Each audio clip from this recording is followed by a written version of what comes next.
ନମସ୍କାର। Good morning. ଜୟ ଶ୍ରୀରାମ। ଜୟ ହର୍ଷିଏମ୍। ବହୁତ ବହୁତ ଧନ୍ୟବାଦ ଆପଣମାନଙ୍କୁ ସମସ୍ତଙ୍କୁ।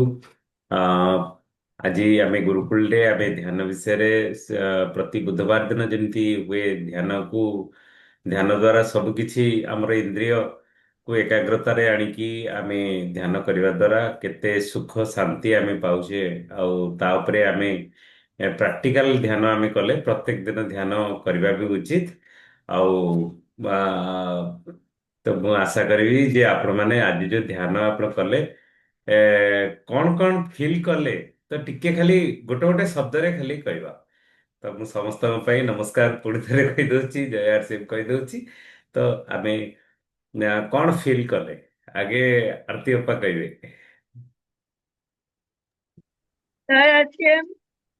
ପବିତ୍ର ମକର ସଂକ୍ରାନ୍ତିର ସମସ୍ତଙ୍କୁ ଅଭିନନ୍ଦନ। ମୁଁ ଆଜି ବାଲକୋନିରେ ବସିକିରି ମିଟିଂ କରୁଛି, କାହିଁକିନା ଝିଅ ତାର ଅନଲାଇନ ଅଛି, ବଡ ପାଟି କଲେ ତାକୁ ଶୁଭିବ, ସେଥିପାଇଁ ଧ୍ୟାନ ମୁଁ ଦ୍ୱାରା କଣ ଆମେ ପାଇଲେ? ଧ୍ୟାନ ଦ୍ଵାରା ଆମେ ତ ସବୁଦିନ ମନର ଶାନ୍ତି। ଆଜି କଣ ପାଇଲେ? ଆଜି ଧ୍ୟାନ ଦ୍ଵାରା ଯାହା ପାଇଲି, ବେଶୀ କିଛି ଦେଖିନି, କିନ୍ତୁ ଧ୍ୟାନ ଦ୍ଵାରା ମନର ଶାନ୍ତି ମିଳେ।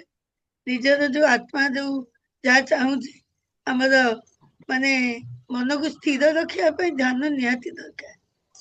ଆଉ ଆମର ଧ୍ୟାନ କରିବା ଦ୍ୱାରା ମନରୁ କ୍ରୋଧ ରାଗ ଏସବୁ କମିଯାଏ। ଏଇ ସବୁ କଥା ମୁଁ ଆଜି ବେଶୀ ଦେଖିନି। ଓକେ। ସାହୁ ଭାଇ। ମାନସିକ ଶାନ୍ତି ଆଉ ଏକାଗ୍ରତା ବଢିଗଲା। ଓକେ। ଗୀତାଞ୍ଜଳି ମ୍ୟାଡାମ। ସାର୍ ନମସ୍କାର। ସାର୍ ଧ୍ୟାନ ମୁଁ ତ କରେ, ମାନେ ଆମର ଧ୍ୟାନ କରି ଓମ୍ ଉଚ୍ଚାରଣ କଲେ ଆଖିରୁ ଖାଲି ମାନେ ପାଣି ବୁହେ। ମାନେ ଗୋଟେ କନେକ୍ସନ ଠାକୁରଙ୍କ ସହିତ ମୋର ଲିଙ୍କ ଆସିଲା ଭଳିଆ ଲାଗେ। ମୁଁ ସେଥିପାଇଁ ବେଶୀ ସମୟ କରେନି, କାରଣ ମତେ ଗୋଟେ କେମିତି କେମିତି ଲାଗେ। ମୁଁ ତାପରେ ମାଇଣ୍ଡ ଟା ସେଟ୍ କରି ଅଲଗା ପ୍ରକାରେ ମାନେ ନାମ ଜପ କରେ ବସିକି। ଆଜ୍ଞା। ଆଜ୍ଞା। ଜୟ ଆସା। ଆଜ୍ଞା। ଆଜି କଣ ଫିଲ୍ କଲେ? ଆଜି ଫିଲ୍ କଲି ମାନେ ନିଜକୁ ପୁରା ଶରୀର ଟା ପୁରା ହାଲକା ଲାଗିଲା। ଆଉ ନିଜେ ଫିଲ୍ କଲି ମୁଁ କିଛି ମାନେ ତାପରେ ଧ୍ୟାନରେ ବି ଠାକୁରଙ୍କୁ ଡାକିଲି, ପ୍ରଭୁ ମୁଁ କେମିତି ମୋର ଇଏଟାକୁ ଇଏ କରିବି, ମାନେ ମୋର ଆରସେମ ଇଏଟାକୁ କେମିତି ଠିକ ସେ ବଜେଇ ପାରିବି। ଏମିତି କରିକି ଭାବି ଭାବି ତା ଟିକେ ନିଦ ବି ଚାଲି ଆସିଲା ସାର୍। ତାପରେ କାରଣ ଆଜି ସଂକ୍ରାନ୍ତି, ବାଥରୁମ ଯାଇ ଗାଧେଇ ଫାଧେଇକି ଆପଣଙ୍କର ଇଏ କରିବା ପାଇଁ ଅନୁରୋଧ କରିକି ବସିଲି। ଆଉ ଠାକୁରଙ୍କୁ ଉଠେଇ ଦେଇକିରି ଆସି ମୁଁ କହିଲି ସାରଙ୍କ ସହିତ ଟିକେ କଥା ହେଇକି ତାପରେ ମନ୍ଦିର ଯିବି ବୋଲି ପଳେଇ ଆସିଲି। ଆଉ ସାର୍ ବଢିଆ। ନମସ୍କାର। ବଢିଆ, ନମସ୍କାର। ବିନତି ମ୍ୟାଡାମ, ଆପଣ କଣ ଆଜି ଧ୍ୟାନ ଦ୍ୱାରା ଶିଖିଲେ? ମାନେ ଧ୍ୟାନ ଦ୍ୱାରା କଣ ଆପଣ ଅନୁଭବ କଲେ? ସରି, ଏବେ ମୁଁ ଖୋଲିଲି, ମୁଁ ଆଉ ଶୁଣିନି କିଛି। ଆଚ୍ଛା ଜଷ୍ଟ ଆଚ୍ଛା। ଖୋଲିଲି। ଆପଣ ଆଜି ଧ୍ୟାନ କରିନାହାନ୍ତି? ଓହୋ, ଧ୍ୟାନରେ ବସିଛି।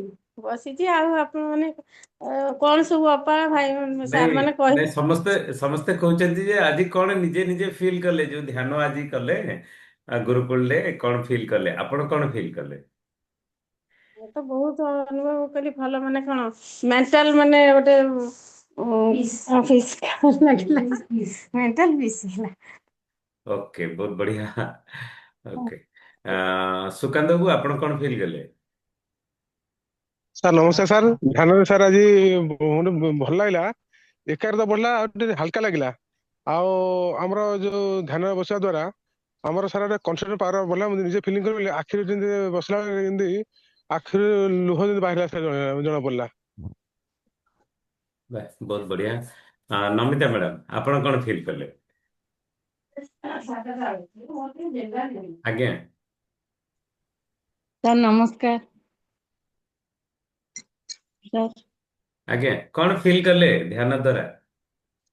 ସାର୍ ବହୁତ ଭଲ ଲାଗିଲା, ମନର ଶାନ୍ତି ଲାଗିଲା, ମନ ବହୁତ ହାଲକା ବି ଲାଗିଲା, ମୁଣ୍ଡ ପୁରା ରିଲାକ୍ସମେଣ୍ଟ ଲାଗିଲା। ମୁଁ ବି ନିଜେ ଆସିକିରି ଏକ୍ସରସାଇଜ, ମୋର କାମ ସାରିକି ନିଜେ ଏକ୍ସରସାଇଜ କରୁଥିଲି ବସିକିରି ଏଠି। ସେ ଧ୍ୟାନ କରୁଥିଲି, ଆଡେ ଏକ୍ସରସାଇଜ ବି କରୁଥିଲି। ବହୁତ ଭଲ ଲାଗିଲା ସାର୍। ବହୁତ ବଢିଆ। ନାଇଁ, ଆକ୍ଚୁଆଲି ସବୁଠୁ ବହୁତ ବଡ କଥା ଯେ ଧ୍ୟାନ କରିବା ଦ୍ୱାରା ଆମର ଶରୀରର ଏକାଗ୍ରତା ଆସେ। ମନ ଭିତରେ ଗୋଟେ ପାୱାରଫୁଲ ମାଇଣ୍ଡ ଆସେ, ପଜିଟିଭ ଚିନ୍ତାଧାରା ଆସେ କି ଆମେ ଅ, ଯାହା ଭାବୁଛେ ସେଇଟା ହିଁ ହେଇପାରିବ। ଆଉ ଗୋଟେ ସବୁଠୁ ବହୁତ ବଡ କଥା, ଯୋଉ ରୋଜ ଫ୍ଲାୱାରକୁ ସେ କହୁଛନ୍ତି ଯେ ହାର୍ଟରେ ରଖିବା ପାଇଁ, ତ ତାକୁ ଫିଲ୍ କରିବା ଦ୍ୱାରା କଣ ହଉଛି ନା ସମସ୍ତଙ୍କୁ ଗୋଟେ ଶାନ୍ତି ଆଉ ସମସ୍ତଙ୍କୁ ଭଲ ପାଇବା ର ଗୋଟେ ମାନେ ତରଙ୍ଗ ଯେମିତି ଚାରିଆଡେ ଖେଳି ଯାଉଛି, ଏଇଟା ଗୋଟେ ବହୁତ ଭଲ କଥା। ଆଗକୁ ବହୁତ ଭଲ କରିପାରିବା କାରଣ ଆମେ ତ ସମସ୍ତଙ୍କର ମଙ୍ଗଳ ଚିନ୍ତା କରୁଛେ। ଆଗକୁ ଆଗକୁ ବହୁତ ବଢିଆ ହବ। ଆଉ କାଲି ଆମେ ଦେଖିଲେ ସଞ୍ଜୀବ ଜୀଙ୍କର ସହିତ ଆମେ କଥା ହେଲେ, ସାର୍ଙ୍କର କେତେ ବଡ ପ୍ଲାନିଂ, କେତେ ବଡ ଚିନ୍ତାଧାରା, ଆଉ ଓଡିଶାକୁ ସେ କେତେ ଭଲ ପାଉଛନ୍ତି, ସେଇଟା ହଉଛି ଗୋଟେ ବହୁତ ଭଲ କଥା। ଆମେ ଦିନେ କଥା ସେଦିନ ହଉଥିଲେ ବହୁତ ଯେ ଭଲ ଲାଗିଲା। ମୁଜାଫରପୁର ଆଉ କାଲକାଟାରେ ହଉଛି, ଓଡିଶାରେ ହଉନି, କିନ୍ତୁ ଓଡିଶା ପାଇଁ ସ୍ପେଶାଲ ପ୍ରୋଗ୍ରାମ କହିକି ସେ ତାଙ୍କର ବହୁତ ବଡ ପ୍ଲାନିଂ ଅଛି। ଇଣ୍ଡୋର ଷ୍ଟାଡିୟମରେ ଆପଣ ମାନଙ୍କର ସେଲିବ୍ରେସନ କରିବାର ବି ତାଙ୍କର ପ୍ଲାନିଂ ବି ଅଛି। ତ ସେ ସେଟାକୁ ବି ସେ କରିକି ବି ଦେଖେଇବେ, ଆଉ ଯୋଉଠିକି 7-8 ହଜାର ଲୋକ ଦେଖୁଥିବେ। ଆଉ ସେଥିପାଇଁ ସହଯୋଗ ଦରକାର। ଆମେ ମାନେ ଯଦି ସହଯୋଗ ନ କରିବା ତାହେଲେ ସେ ଯେତେ ବଡ ପ୍ଲାନିଂ କଲେ ବି ସୁଦ୍ଧା ସେ ପ୍ଲାନିଂ କେବେ ମାନେ କରିବା ସମ୍ଭବ ହବନି, କାରଣ ସମସ୍ତେ ମିଶିଲେ ତ କରିହବ। ତ ସେଥିଲାଗି ଆମେ ସଂଖ୍ୟା ବଢେଇବା ନିହାତି ଦରକାର। ଡାଇମଣ୍ଡ କ୍ଲବର ବା 30 ତାରିଖ ଭିତରେ 5,000 ପିଭିର କରିବାର ସଂଖ୍ୟା ବଢିବା ନିହାତି ଜରୁରୀ। ତ ଯଦି 5,000 ପିଭି ଆମେ କରିଦେଇ ପାରିଲେ, ଆମେ ଥରେ କାଲକୁଲେସନ କରିବା, ଆମ ଟିମରେ ଯୋଉମାନେ ଅଛନ୍ତି ତାଙ୍କୁ ଜଣେ ଜଣେ ବସେଇବା, ଘରେ ଆମର ଯାହା ଯାହା ପ୍ରଡକ୍ଟ ବ୍ୟବହାର ହଉଛି, ତ ସେଇ ପ୍ରଡକ୍ଟକୁ ଯଦି ଆମେ ଗୋଟେ ଲିଷ୍ଟ କରିବା ଯେ ଏଇ ପ୍ରଡକ୍ଟ ତ ବ୍ୟବହାର ହଉଛି, ଆମେ ଚାହିଁଲେ ଏତିକି ଟଙ୍କାର ସେୟାରିଂ କରିପାରିବା। ନା ଯଦି ଆ, ଆମେ ତାକୁ କରିବା, ତାହେଲେ ଧୀରେ ଧୀରେ ଆ, ଆମର ଟର୍ନଓଭର ବି ବହୁତ ବଢିବ। ଆଉ ଯେତେ ଟର୍ନଓଭର ବଢିବ ତ 5,000 ପିଭି ତ ହବ ହିଁ ହବ। ତ ସେଥିଲାଗି ଆମେ ସମସ୍ତେ ଲାଗିଯିବା ନିହାତି ଦରକାର। କି 5,000 ପିଭି ଆପଣମାନେ ତ କାଲି ହ୍ୟାଣ୍ଡରାଇଜ କଲେନି ଆଉ ସାର୍ଙ୍କ ସହିତ କଥା ବି ହେଲେନି। ଆଉ ଯଦି କଥା ହେଇଥାନ୍ତେ ବହୁତ ଭଲ ହେଇଥାନ୍ତା, ତ ବହୁତ ସାରା ଡାଉଟ୍ସ ବି କ୍ଲିୟର ହେଇଯାଇ ପାରିଥାନ୍ତା। ତ ଫିର ବି ଆପଣ ମାନେ ଯଦି ଚାହିଁବେ, ପୁଣି ଥରେ ସାର୍ ବି କହିଛନ୍ତି ଯେ ଆପଣମାନଙ୍କ ସାଙ୍ଗରେ କଥା ହବା ପାଇଁ ଜୁମରେ ସେ ଆସିବେ। ତ ବର୍ତ୍ତମାନ କଥା ଉଠୁଛି ଏଇଆ ଯେ ପ୍ରତ୍ୟେକ ଜିନିଷ ମଣିଷର ଗୋଟେ ମୁଡ୍ ଦରକାର। ଯଦି ମୁଡ୍ ହେଇଥିବ ତ କିଛି ବି କରିଦେବେ। ଆଜି ମୁଡ୍ ଯଦି ହେଇଥିବ ତ ଆରତି ବାବୁ କହିଲେ ଆଜି ପିଠା କଣ ନା କେକ୍ ବି ତିଆରି କରିକି ଦେଇଦେବେ। ଯଦି ମୁଡ୍ ନାହିଁ ତ କିଛି କରିବେନି। ତ ଏ ହଉଛି କଥା। ତ ମିନତି ମ୍ୟାଡମକୁ ଯଦି ପଚାରିବେ ମୁଡ୍ ହେଇଛି, ହଁ ଠିକ ଅଛି, ଦେହ ଖରାପ ହେଲେ ବି ସୁଦ୍ଧା ପିଠା ତିଆରି କରିକି ଦେଇଦେବେ ଆମକୁ। ଆମର ହଁ ମନା ସେଥିପାଇଁ ଆମେ ସେଥିପାଇଁ ମନା କରୁଥିଲେ ବି ସୁଦ୍ଧା ଜବରଦସ୍ତି ଆମକୁ ତ ଦେଇଦେବେ, ମୁଡ୍ ଉପରେ ନିର୍ଭର କରେ। ନା କାଲି ବହୁତ ସାରା ମୁଁ ଚେଷ୍ଟା କରିଛି 7ଟା ବେଳେ, ମୁଁ ଜମା ଦେଖି ପାରିଲିନି ନା ଶୁଣି ପାରିଲିନି କିଛି। ଆଚ୍ଛା ଆଚ୍ଛା, କଣ ବୋଧେ ନେଟୱାର୍କର ପ୍ରୋବ୍ଲେମ ଥିବ। ହଁ, ହଁ। ମୁଁ ଏପଟେ ଝିଅ ରହିଯାଇଛି, ସେପଟେ କଣ ଲାଗିଲାନି। ମୁଁ ବହୁତ ଚେଷ୍ଟା କରିଛି ଆଉ ହେଲାନି। ନାଇଁ, ନେଟୱାର୍କର ପ୍ରୋବ୍ଲେମ ଥିବ କି କଣ ଥିବ କି ଯଦି ଆପଣ ଦିନ ଭିତରେ ସବୁ ଯାକ ଡାଟା ଶେଷ କରିଦେଇଥିବେ, ତ ସିଏ ଆଉ ନଥିବ ବାଲାନ୍ସ, ମାନେ ଇଏ ନଥିବ ଯେ ଆପଣଙ୍କର ବାଲାନ୍ସ ନଥିବ, ତ ଇଏ ଆଚ୍ଛା। ବି କଣ ବି ହେଇଥିବ। ହୁଁ। ଠିକ ଅଛି, କିନ୍ତୁ ସବୁ ଜିନିଷ ହଉଛି ନିଜର ମୁଡ ଉପରେ ନିର୍ଭର କରେ। ଯଦି ଆମେ ମୁଡକୁ ଠିକ କରିଦେଲେ ତାହେଲେ ସେ ମୁଡ ଠିକ ହବା ପାଇଁ ଗୋଟେ ମାହୋଲ ଦରକାର। ଯଦି ମାହୋଲ ନାହିଁ ତାହେଲେ ଆମ ମୁଡ ବି ଠିକ ହବ ନାହିଁ। ତ ସେଥିଲାଗି ଆମେ ପ୍ରତ୍ୟେକ ଦିନ ସକାଳୁ ତ ଆମେ ବସୁଛେ, ଆମ ମାଇଣ୍ଡକୁ ଆମେ ଏକାଗ୍ରତା ଆଣୁଛେ, ତ ଆମେ ଉନ୍ନତି କରିବା ପାଇଁ ଲାଇଫରେ ନିଜର ଉନ୍ନତି କରିବା ସହିତ ପୁରା ସମାଜର ଉନ୍ନତି କରିବା ପାଇଁ, ସ୍ୱାସ୍ଥ୍ୟକୁ ଉନ୍ନତି କରିବା ପାଇଁ, ସବୁ କିଛିକୁ ଉନ୍ନତି କରିବା ପାଇଁ, ତ ଆମେମାନେ ତ ପୁରା ମେଣ୍ଟାଲି ପ୍ରିପେୟାର ହେଇଛେ, ଆଗକୁ ବଢି ଚାଲିଛେ। ତ ତା ପାଇଁ ଗୋଟେ ମାହୋଲ ଦରକାର। ଆଉ ସେ ମାହୋଲ ହଉଛି 18 ତାରିଖ ଦିନ ଗୋଟେ ଯୋଉ ବିଜେନ୍ଦ୍ର ସିଂ ରାଠୋର ସାର୍ ଆସୁଛନ୍ତି, ସେ ହଉଛନ୍ତି ଜଣେ ଡାଇମଣ୍ଡ ଆଚିଭର। ଦେଖନ୍ତୁ, ଆରସିଏମ ସିଷ୍ଟମ ମାଧ୍ୟମରେ ଆପଣ ଦେଖୁଛନ୍ତି ବହୁତ ସାରା ଲିଡର ଆସୁଛନ୍ତି। ତ ସବୁଠୁ ଟପ୍ ପୋଜିସନ ହଉଛି ଡାଇମଣ୍ଡ। ତ ଡାଇମଣ୍ଡ ଉପରେ ବି ଷ୍ଟାର ଡାଇମଣ୍ଡ ବି ଅଲରେଡି ହେଇଗଲାଣି, କିନ୍ତୁ ଯୋଉ ପୁରା ହିନ୍ଦୁସ୍ତାନରେ ଦେଖିବାକୁ ଗଲେ ମାତ୍ର 4 ଜଣ ହଉଛନ୍ତି ଡାଇମଣ୍ଡ। ତାଙ୍କ ଭିତରେ ଜଣେ ବିଜେନ୍ଦ୍ର ସିଂ ରାଠୋର ସାର୍। ତ ହୁଁ, କେତେ ବଡ ଅପରଚୁନିଟି, କେତେ ବଡ ସୁଯୋଗ ଆମ ପାଇଁ ଯେ ହୁଁ, ଆମେ ଯଦି ଆମର ଟିମର ସବୁ ସାଥୀଙ୍କୁ କନଭିନ୍ସ କରିକି ତାଙ୍କୁ ମୋଟିଭେଟ କରିକି ଯଦି ଆମେ ସେ ଜାଗାରେ ପହଞ୍ଚେଇ ଦେଲେ, ତାହେଲେ ତାଠୁ ବଡ ସଫଳତା ଆଉ କିଛି ବି ହବନି। ଆପଣ ମେହନତ କରି କରି କରି କରି କରି କରି ଯୋଉ କାମ ହେଇପାରୁନି, ବୁଝେଇ ବୁଝେଇ ବୁଝେଇ ବୁଝେଇ ଲୋକ ବୁଝୁନାହାନ୍ତି। ଆପଣ ଭାବୁଛନ୍ତି ଯେ ସେ ବୁଝୁଛନ୍ତି, ଦେଖିଲା ବେଳକୁ ସେ ବୁଝୁନାହାନ୍ତି। କିନ୍ତୁ ସେ ମାହୋଲକୁ ଯଦି ନେଇଯିବେ, ସେଠି ତ କେବଳ ଆମେ ନାହାନ୍ତି, ସେଠି 300 400 ଲୋକ ଅଛନ୍ତି, ତାଙ୍କ ଭିତରେ ବସୁଛନ୍ତି। ଏଠି ଏଠି ଘର ପାଖରେ ଦେଖିଲା ବେଳକୁ ଆମେ ଯାହାକୁ କହୁଛେ ସେ ସପୋଜ ମନା କରିଦଉଛି, ତ ଆମକୁ ଲାଗୁଛି କେହି କରୁନାହାନ୍ତି। କିନ୍ତୁ ସେଠିକି ଗଲାବେଳକୁ ଆରେ ବସିବାକୁ ଟିକେ ଜାଗା ବି ମିଳୁନି, ଏତେ ଭିଡ଼। ତାମାନେ କିଛି ଗୋଟେ ହଉଛି। ଆଉ ହଁ, ତାଙ୍କର କଥା ଯେତେବେଳେ ଆମେ ଶୁଣୁଛେ, ତ ସେ ବି ବହୁତ ପଜିଟିଭ ହେଉଛି। ତ ଯେକୌଣସି ନୂଆ ଲୋକ ହୁଅନ୍ତୁ, ଆପଣଙ୍କ ଟିମର ଲୋକ ହୁଅନ୍ତୁ, ଇନଭାଇଟ୍ କରିବା ନିହାତି ଦରକାର। ତ ସେଥିଲାଗି ଆପଣମାନେ କେତେ ପ୍ରସ୍ତୁତ, ତ ପଦେ ପଦେ ଖାଲି କହିବେ।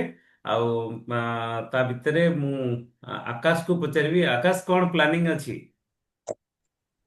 ଜେଆରସିଏମ୍ ନମସ୍କାର ସାର୍। କାଲିର 7ଟା ବେଳେ ମିଟିଂ ତ ବହୁତ ଭଲ ଥିଲା। ଆଉ ଏଇ ଜାନୁଆରୀ ଫେବୃଆରୀ ମାର୍ଚ୍ଚ ମାସ ଭିତରେ 6ରୁ 7ଟି ନୂଆ ଡାଇମଣ୍ଡ କ୍ଲବ ମୁଁ ନିଜ ଟିମରେ ମାନେ କରିବାକୁ ଚେଷ୍ଟା କରିବି। ଆଉ ଏଇ ମାସ ଭିତରେ ମୁଁ ନିଶ୍ଚିନ୍ତ ଭାବେ ଗୋଟେ ବଡ ଗ୍ରୋଥ କରିବି। ହୁଁ। ନାଇଁ, ଏ ରବିବାର ପାଇଁ, ରବିବାରରେ ଯୋଉ ମିଟିଂ ରହୁଛି। ସାର୍ ଏଇ ରବିବାର ମିଟିଂ ପାଇଁ ମିନିମମ୍ 2ରୁ 3 ଜଣଙ୍କୁ ନବାକୁ ମୁଁ ଚେଷ୍ଟା କରିବି, ବା, ନୂଆ ବହୁତ। ଲୋକଙ୍କୁ। ଦେଖନ୍ତୁ, ଜଣେ ଛୋଟ ପିଲାଟିଏ ପାଠ ପଢୁଛି, ସେ ଏବେ ପାଠ ପଢିବା ସାଙ୍ଗରେ ଆରସିଏମ କୁ ସେ ଆଗେଇ ମାନେ ଜଏନିଂ କରିଛି, ଆଉ କାମ ବି କରୁଛି। ତ ତାର ବି ପ୍ଲାନିଂ ରହୁଛି, ସେ ବି କିଛି କରୁଛି। ତ ୟା ଉପରେ ଆମେ କିଛି କିଛି କହିବା। ତ ଆମର ପ୍ଲାନିଂ କଣ ରହିଛି, ତ ସେଇ ହିସାବରେ ମୁଁ ତାପରେ ତା ପୂର୍ବରୁ ସମସ୍ତଙ୍କ ଭିତରେ ସାର୍ଙ୍କୁ ମୁଁ ଇନଭାଇଟ୍ କରିବି। ସାର୍ ଆମକୁ କିଛି ଏଭଳି କିଛି ମେସେଜ ଦିଅନ୍ତୁ ଯୋଉଥିରେ କି ଆମେ ମନ ଭିତରେ ଏକାଗ୍ରତା ଆସିକି ଆ, ଆମେ ମ୍ୟାକ୍ସିମମ୍ ରୁ ମ୍ୟାକ୍ସିମମ୍ ସାଥୀ ସକ୍ସେସ୍ ହେଇଯାଇପାରିବା। Sir please welcome. ନମସ୍କାର ନମସ୍କାର ସମସ୍ତଙ୍କୁ ନମସ୍କାର। ଜୟ RCM, good morning, happy Makar ନମସ୍କାର। Sankranti sir. Happy sir Makar ନମସ୍କାର, ଜୟ ଆସିଏମ୍ ନମସ୍କାର। ସଂକ୍ରାନ୍ତି। ମକର ସଂକ୍ରାନ୍ତିର ଅଭିନନ୍ଦନ। ସମସ୍ତଙ୍କୁ ମଧ୍ୟ ମକର ଚାଉଳ ଆଜି ହବ। ଆଜି ତ ଏକାଦଶୀ ଆଉ ମକର ଚାଉଳ ଭୋଗ ହବନି। ଆଜ୍ଞା, ଆଜି ଏକାଦଶୀ ତ ମକର ଚାଉଳ ଆଉ ଭୋଗ ହବନି। ମକର ଚାଉଳ ଭୋଗ ହବ। ଆଜି ଆମର ପୁରୀ ଯିବାର ଅଛି। ଆପଣ ମାନେ ମେଡିଟେସନ ଆଜି ବସିଥିଲେ କେତେ ଜଣ, ଆଉ ଆପଣ ମାନେ ଆପଣଙ୍କର ଅନୁଭୂତି କହୁଥିଲେ, ବହୁତ ଭଲ ଲାଗିଲା ଶୁଣିକିରି। ମେଡିଟେସନ ର ଅନୁଭୂତି, ମେଡିଟେସନ ପ୍ରତିଦିନ ମାନେ 20 ମିନିଟ ମେଡିଟେସନ ରେ ବସିବା ଉଚିତ। Minimum 20 minute. 20 ମିନିଟ ଏକ୍ସରସାଇଜ କରିବେ, ମାନେ ଅଧଘଣ୍ଟା 20 ମିନିଟ ଏକ୍ସରସାଇଜ କରିବେ।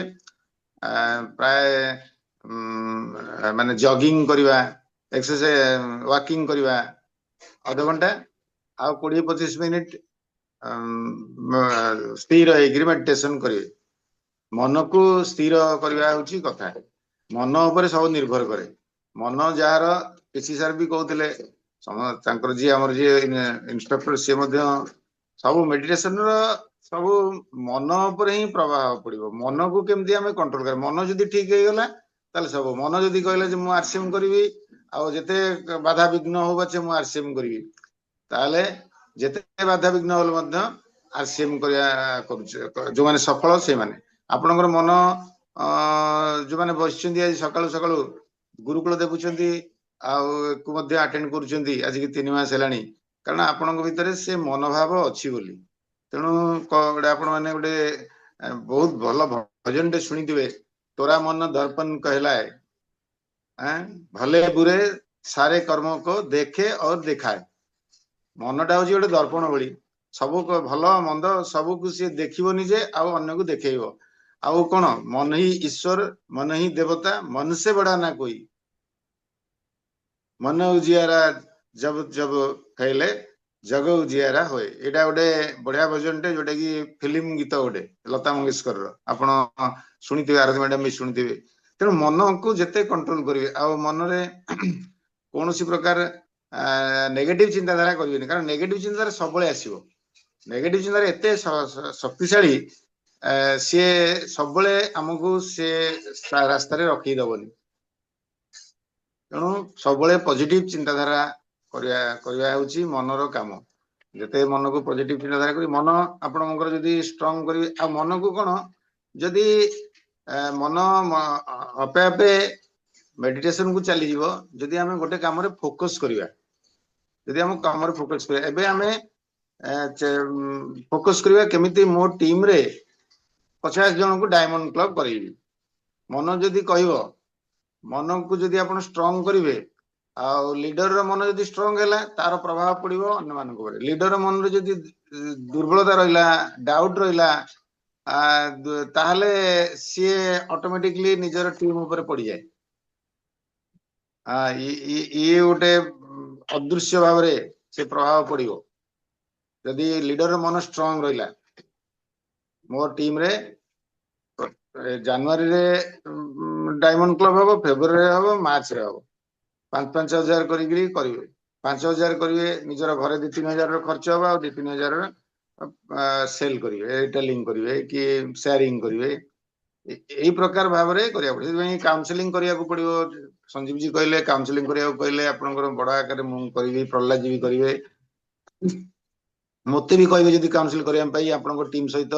मु काउनसिलिंग करी जूम रे करी जदि सेमती 10-20-30 जन को बसवे ताले मु सहित काउनसिलिंग करी सतपति भी करेंगे साहू काउनसिलिंग करेंगे तेणु बहुत लोक पाखे पहुंचेबा आमर कथा से 20-30-40 लोक डाकिक जो बुझेले से किसी लोक निश्चित भाव में बुझे प्रोडक्ट को भल भाव प्रोडक्ट नॉलेज विषय तेल चा न्यूट्री चार्ज जो गुड़ा लोकंकर बहुत दरकारी शुखला लंकार गुंड कि से हलदी गुंड एगुड़ा बहुत लोक प्रभाव पकड़ गोटे प्रोडक्ट रो क्वालिटी जेतेबेले आपण करिवे हमर शुक्ला लंका गुंडर मंजी पेशा हुएनी डेम्पो पेशा हुएनी ए गोटिए कथा लोकन को एते प्रभाव पकाए जे से माने जानि पर जारे शुक्ला लंका गुंड एमती गोटे जोथरे मंजी पेशा हुएनी बाहर शुक्ला लंका एगुडा हुए एही कथा पर लोकंकर एते विश्वास आसी जाए जे अन्य प्रोडक्ट मध्ये नियंती हम तेलटार नॉलेज मध्ये बहुत दरकार तो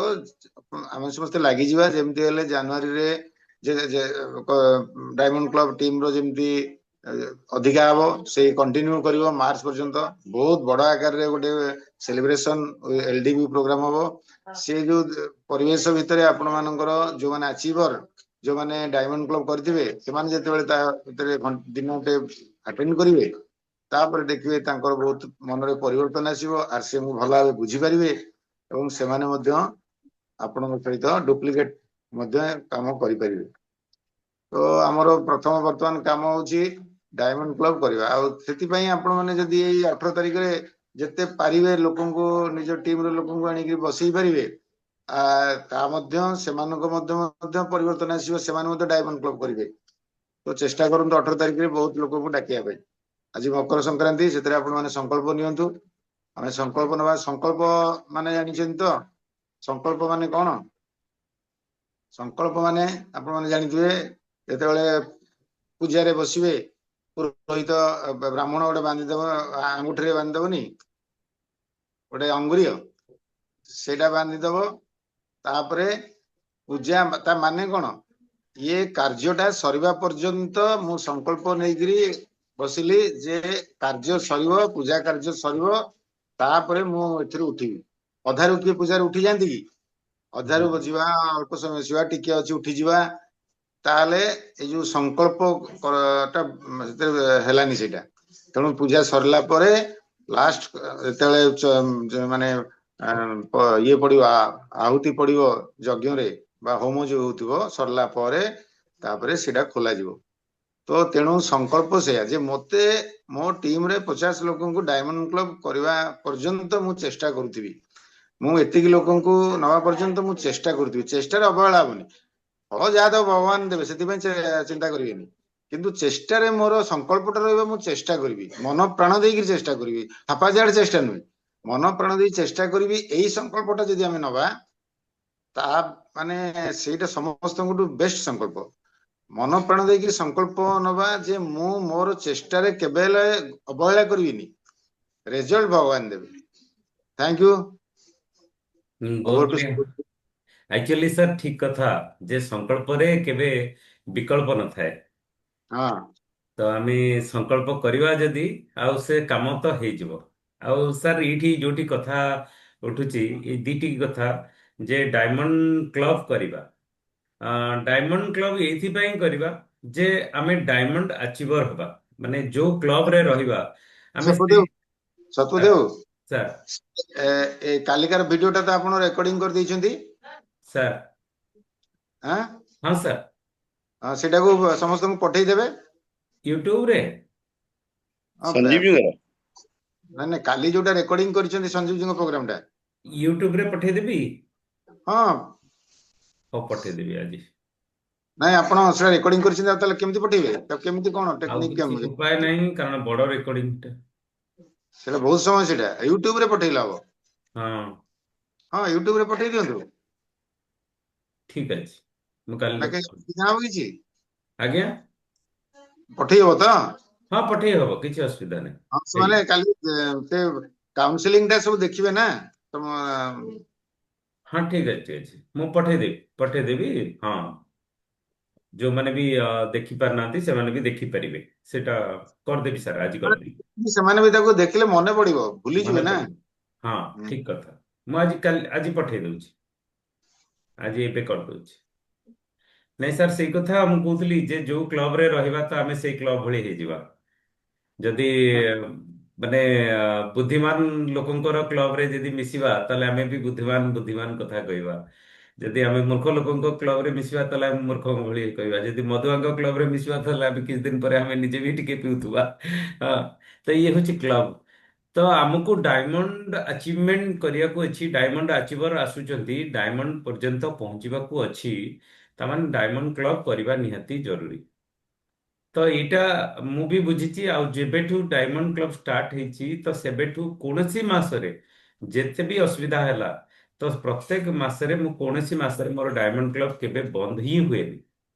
ତ ମନ ଭିତରେ ଏଇଟା ଗୋଟେ ସଂକଳ୍ପ ରହିଗଲା ଯେ ନାଇଁ ମତେ 10 ତାରିଖ ଭିତରେ ମତେ ବିଲିଂ କରିବାକୁ ହିଁ ଅଛି। ତ ମୁଁ ସେଥିଲାଗି ମୁଁ ତାକୁ ପ୍ରତି ମାସରେ କରିଦିଏ। ତ ସେଇ ହିସାବରେ ବର୍ତ୍ତମାନ ଆରତି ବାବା ବି ପ୍ରତି ମାସରେ 5,000 ପିଭି 10 ତାରିଖ ଭିତରେ, ମିତାଞ୍ଜଳି ମ୍ୟାଡାମ ପ୍ରତି ମାସରେ 5,000 ପିଭି, ତ ସୁକାନ୍ତ ବାବୁ ବି କରିଚାଲିଛନ୍ତି, ସାହୁ ଭାଇ ବି କରୁଛନ୍ତି, ସମସ୍ତେ ସମସ୍ତେ 5,000 5,000 ପିଭି ତାଙ୍କର ପ୍ରତି ମାସରେ କରୁଛନ୍ତି। କିନ୍ତୁ ଆମେ ଯଦି କ୍ଲବ କରିବା ଆଉ ସେ କ୍ଲବରେ କେବଳ ଆମେ ଏକା ଥିବା, ଆଉ କେହି ନଥିବେ ତ ସେଠି କଣ ହବ କି, ମାନେ ତ ଆମେ ଏକା ହିଁ ଅଛେ। ତ ସେଥିଲାଗି କଥା ହଉଛି ଏଇଆ ଯେ ଆମ ଟିମରେ ମ୍ୟାକ୍ସିମମ୍ ଲୋକଙ୍କୁ ଆମ କ୍ଲବରେ ସାମିଲ କରିବା ନିହାତି ଦରକାର, ଯୋଉଥିରେ କି କମ ଲୋକରେ ଆମେ ଅଧିକ ରେଜଲ୍ଟ ଆମେ ପାଇପାରିବା।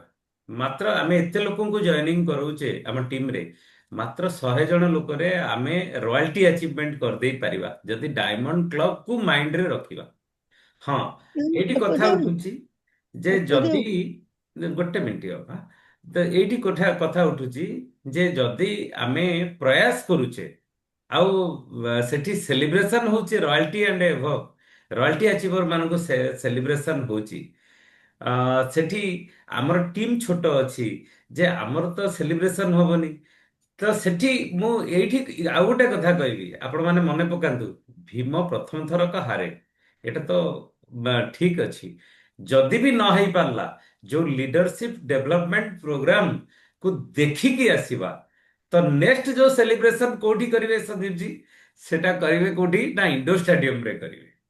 ତ ଇଏ ପ୍ରୋଗ୍ରାମରେ ସପୋଜ ଆପଣଙ୍କର 50 ଜଣ କ୍ୱାଲିଫାଇ କରିକି 5,500 ପିଭି କରିକି ଏଣ୍ଟ୍ରି କରିଦେଲେ, ସେଠୁ ଶିଖିକି ଆସିଲେ ଲିଡରସିପ ଟ୍ରେନିଂ ପ୍ରୋଗ୍ରାମରେ ଶିଖିକି ଆସିଲେ, ତ ତାପରେ ଯୋଉ ପ୍ରୋଗ୍ରାମଟା ହବ ଇଣ୍ଡୋର ଷ୍ଟାଡିୟମରେ, ତ ଆପଣଙ୍କୁ ଲାଗିବ କି ଲାଇଫରେ ବହୁତ ବଡ ଗଡ଼ ଜିତି ଦେଇଗଲେ।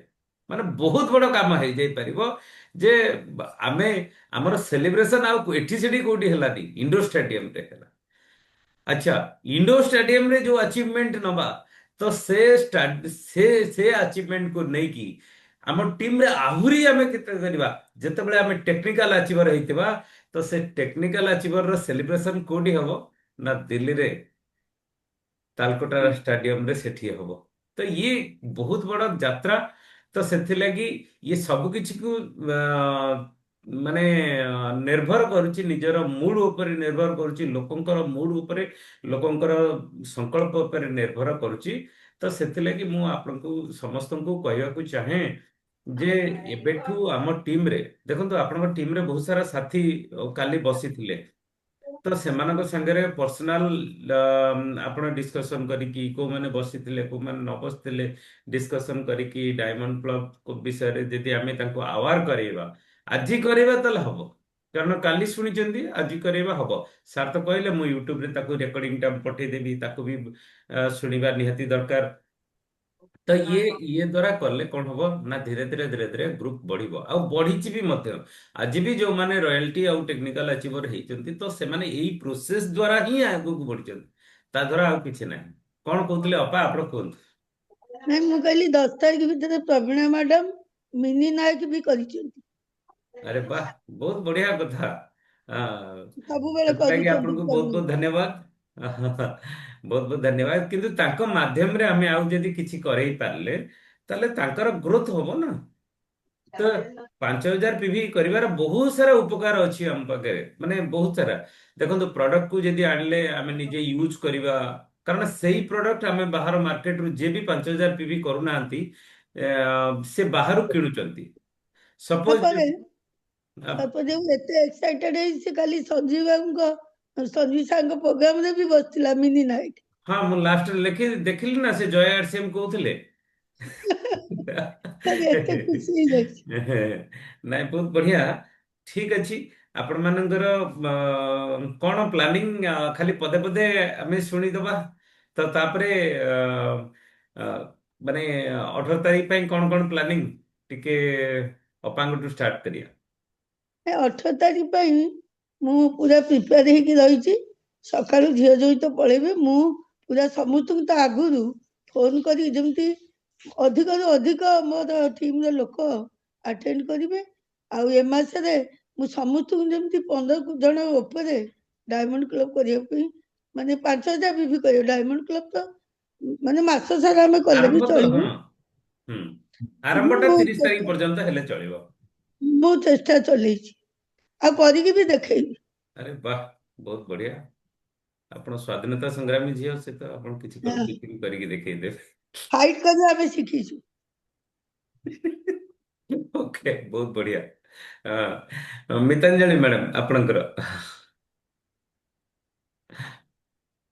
ଆଜ୍ଞା, ଅନମ୍ୟୁଟ। ହଁ, ସାର୍ ମୁଁ ତ 18 ତାରିଖରେ ରହିପାରୁନି। ମୋ ଟିମ୍ ସମସ୍ତଙ୍କୁ କହିଛି, ମିନତି ଅପା, ସାନୁ, ନୟନ, ଏମାନେ ସମସ୍ତେ ତାଙ୍କୁ ନେଇକିରି ଟିମରେ ଯିବେ। ଓକେ। ଆଉ ଡାୟମଣ୍ଡ କ୍ଲବ ଉପରେ ଆପଣଙ୍କର କଣ?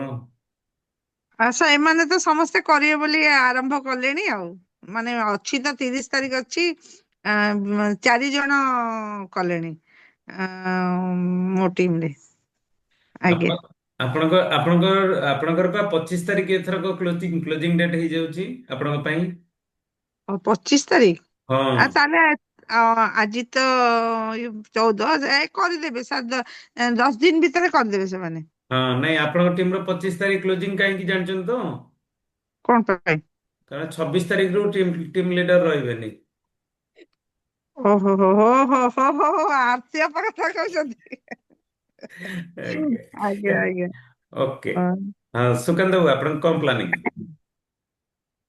ଆପଣଙ୍କ ପାସ୍ ଆପଣ ମାନଙ୍କର କେତେଟା କହିଲେ ତ ମୁଁ ଦେଇଦେବି ଆପଣଙ୍କୁ। ସୁକାନ୍ତ ବାବୁ, ଆପଣଙ୍କ ପ୍ଲାନିଂ କୁହନ୍ତୁ।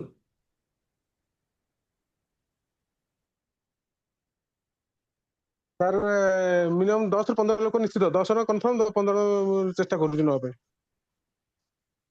Okay. Diamond club? Sir diamond club ଟିକେ ସାର୍ ଏଇ ଆଉ 2 ଦିନ ଭିତରେ ସାର୍ 3 ଜଣ କରିବେ। ଏଇ ମାସରେ ଏଇ ମାସରେ କାଲି କେତେ ଜଣ ବସିଥିଲେ ଆପଣଙ୍କ ଟିମରେ? କାଲି ସାର୍ 4 ଜଣ ବସିଥିଲେ ଜମା। ଓକେ, ତାଙ୍କଠୁ ପୁଣି ଆଗକୁ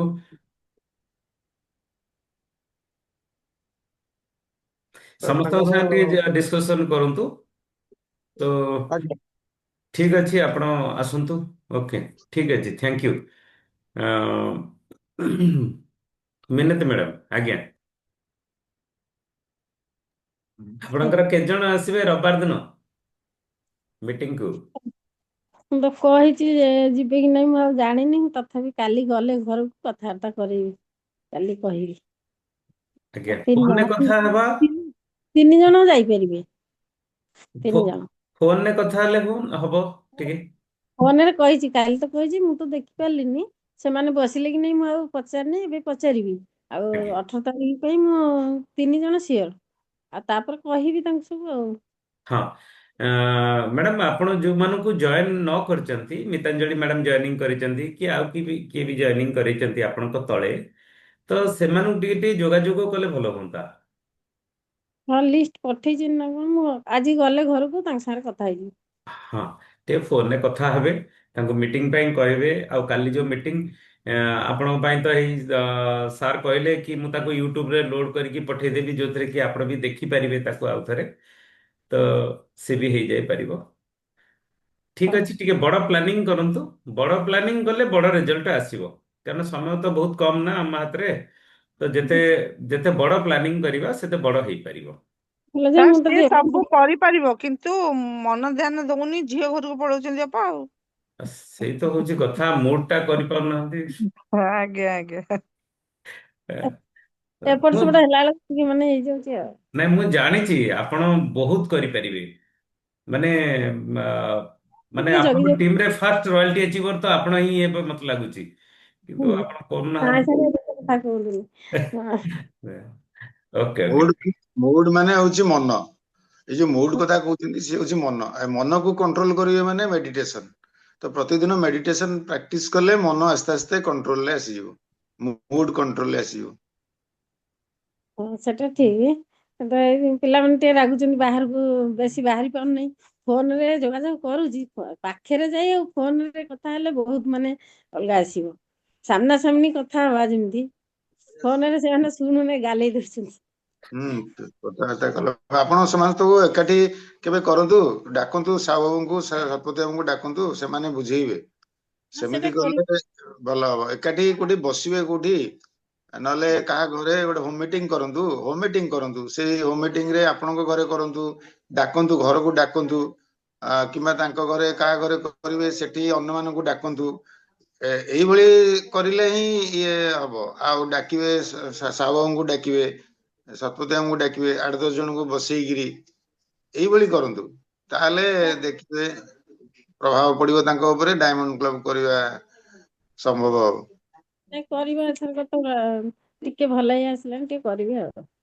ମିନତିର ଝିଅ ପ୍ରଗତି ଯିଏ ବହୁତ ଟ୍ୟାଲେଣ୍ଟେଡ, ସିଏ ବହୁତ ଭଲ କରିପାରିବ। ଖାଲି ମୋ କାଲି ସାଙ୍ଗରେ ବସିଛି କି ନାଇଁ ପ୍ରଗତି ମୁଁ ଜାଣିନି, କିନ୍ତୁ ମୁଁ ତ ଖୋଲି ପାରିଲିନି। ଅପା ଜାଣିଥିବେ, ପ୍ରଗତି ନାଇଁ, ଖୋଲିଥିଲା କି ନାଇଁ ବସିଥିଲେ କାଲି। ବସିଥିଲେ, ମୁଁ ଦେଖିଛି ବସିଛନ୍ତି, ବସିଥିଲେ। ହଁ ପ୍ରଗତି ସେ କଣ ପାଠ ବହୁତ ପଢୁଛି? ପ୍ରଗତି ପାଠ ପଢୁଛି? ନାଇଁ, ସେ ଚାକିରି କଲା। କଲେଣି। ଆଉ ଗୁରୁକୁଳକୁ କାହିଁ ଆସୁନାହାନ୍ତି? ଗୁରୁକୁଳ ସବୁବେଳେ ନାଇଁ କହୁଛି, ସେ ସେଠି ଟିକେ ପାଠ ଡେରିରେ ପଢୁଛି। ସକାଳୁ ଉଠି ପାରୁନି। ରାତିରେ ଶୀଘ୍ର ଶୋଇଲେ ଶୀଘ୍ର ଉଠିବେ। ଆଉ ମୁଁ ତାକୁ କହିଲେ ସେ କହୁଛି, ମୁଁ ମନେ ପକେଇ ଦଉନୁ କାହିଁକି। ଆଉ ମୁଁ ଠିକ ଅଛି, କାଲି ଶୁଣନ୍ତୁ, ଏ କ୍ଷେତ୍ରରେ ଦିନ ଭିତରେ ଯେତେବେଳେ ବି ଦେଖିବାକୁ କହନ୍ତୁ ଭିଡିଓଟାକୁ। ହଁ ହଁ ମୁଁ ତାକୁ କହିଦେବି ଆଉ। ସକାଳୁ ଟିକେ ଗୋଟେ କଲ୍ କରିଦେବେ ଆଉ। ମୁଁ କଲ୍ କରେ, ସିଏ ଉଠେନି ସହଜେ, ଥଣ୍ଡା ଲାଗି। ଓକେ, ଠିକ ଅଛି, ଓକେ।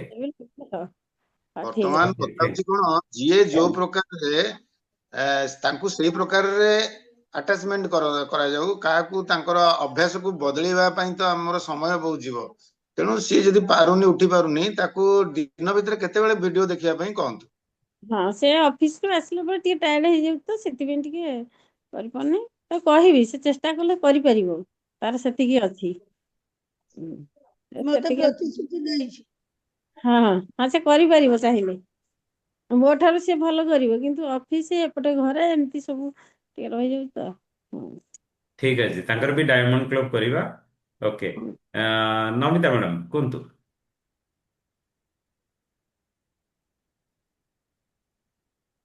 ଆଜ୍ଞା, ଅନମ୍ୟୁଟ।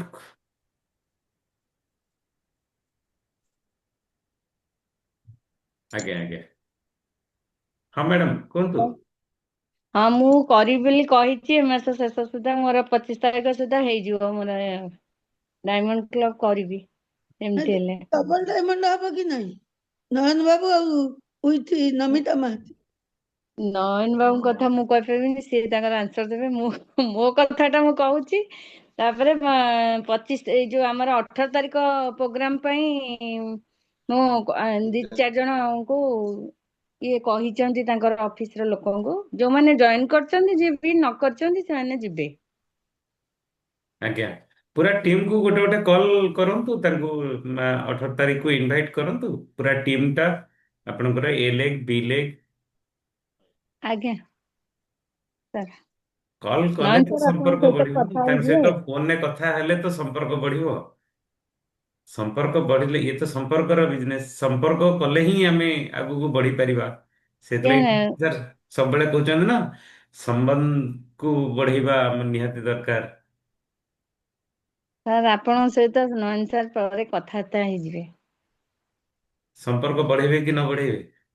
ହଁ, କେତେ ଜଣ ଯିବେ, କଣ କରିବେ, ସେଇଟା ଇଏ କରିଦେବେ, ଆପଣଙ୍କ ସହିତ କଥା ହେଇଯିବେ।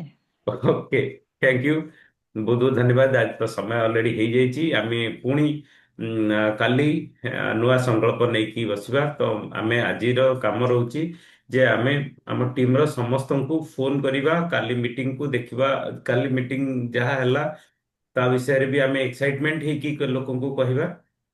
ଆଉ ଦ୍ୱିତୀୟ କଥା ହଉଛି କି ଆମେ 18 ତାରିଖ ପାଇଁ ବଡ ଯୋଜନା କରିବା, କାରଣ ସେ ମାହୋଲକୁ ନେଇକି ଆସିଲେ ଲୋକଙ୍କ ମନ ଭିତରେ ଗୋଟେ ବହୁତ ବଡ ପ୍ରଭାବ ଆସିବ। ଆଉ ତା ଦ୍ୱାରା ଆଉ ଯୋଉ 12 ଦିନ ବଞ୍ଚିବ, ସେ 12 ଦିନ ଭିତରେ ଆମେ ବହୁତ ବଡ ପୋଜିସନରେ ବି ଏଥରକ ପହଞ୍ଚି ପାରିବା। ଆଉ 5,000 ଲେଖେ ପିଭି କରିବା ଦ୍ୱାରା 3 ମାସ କରିବା ଦ୍ୱାରା, ହଁ 15,000ରେ 3 ମାସରେ 15,000 କଲେ ଏଣ୍ଟ୍ରି ତ କରିପାରିବେ, କିନ୍ତୁ 15,000ଟା ବହୁତ ବଡ ଟାକ୍ସ ହେଇଯିବ ଲୋକଙ୍କ ପାଇଁ। ତ ସେଥିଲାଗି 5-5-5 ଆମେ 3 ମାସ ଯଦି କରିଦେବା, ତାହେଲେ ସେଥିରେ ବି ଏଣ୍ଟ୍ରି ଆମକୁ ମିଳିଯାଇ ପାରିବ। ତ ସେ ପ୍ରୋଗ୍ରାମରେ ଆମେ ଆମେ ସମସ୍ତେ ଇନଭଲ୍ଭ ହବା। ଆଉ ଇନଭଲ୍ଭ ହେଇକି ଆମେ ସେଲିବ୍ରେସନକୁ ବି ଦେଖିବା, ଆଉ ତା ସହିତ ଲିଡରସିପ ଡେଭଲପମେଣ୍ଟ ପ୍ରୋଗ୍ରାମକୁ ଦେଖିବା। ଏଲଡିପି ର ପ୍ରୋଗ୍ରାମଟା ସେଥିରେ ଭିଜନ କ୍ଲିୟର ହୁଏ, ଆଉ ପରିଣାମ କଣ ହୁଏ ପ୍ରାକ୍ଟିକାଲି ଆମେ ଦେଖିପାରିବା ଯୋଉମାନେ ସକ୍ସେସ୍ ହେଇଛନ୍ତି। କିନ୍ତୁ ମୁଁ ଆଶା କରିବି ଆପଣମାନେ ଯୋଉମାନେ ବି ବସିଛନ୍ତି, ତ ସେମାନେ ଚେଷ୍ଟା କରନ୍ତୁ ଯେ ତାଙ୍କ ଟିମରେ ଆଜି ରୟାଲ୍ଟି ଆଚିଭର ହବା ପାଇଁ, ଆଜିଠୁ କାହିଁକି ମାଇଣ୍ଡ ମେକଅପ୍ କରିଦେବା ଯେ ଆମେ ରୟାଲ୍ଟି ହବାନି ବୋଲି। ଆମେ ରୟାଲ୍ଟି ହେଇପାରିବା ବୋଲି ଥରେ ଟେ ଭାବି ଦିଅନ୍ତୁ, ଦେଖିବେ ଆପଣ ହେଇଯିବ। ବହୁତ ବହୁତ ଧନ୍ୟବାଦ, ନମସ୍କାର, ଜୟ ଆରସିଏମ। ଜୟ ଆସି